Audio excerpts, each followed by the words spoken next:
Салам алейкум, дорогие подписчики. Я сейчас смотрела видео в интернете. Папа объясняет это сыну, как это быть с мамой. Он замечание сделал. Это уважение своего ребенка к своей маме. А у меня такие это родители были. Мой папа всегда сказал нам, что маму не обижаем, маму любим, уважаем. Мама всегда права, а вы не всегда правы. Мама нам сказала тоже, объяснила всегда, что папу слушаем, папу любим, папу не обижаем, папу уважаем.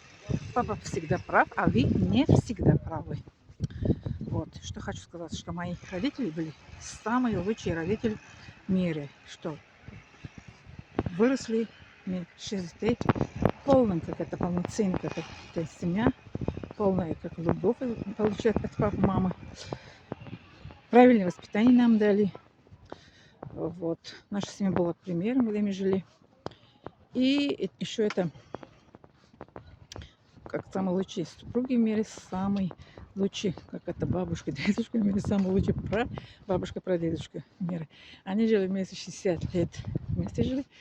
Самые, как это, счастливые это семьями были всегда они.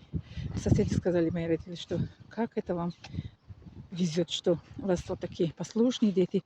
А нам соседи всегда сказали, как вам везет, что какие добрые это родители у вас. Вас не ругают, это вас не бьет, как это. Всегда про вас хорошо не слышим.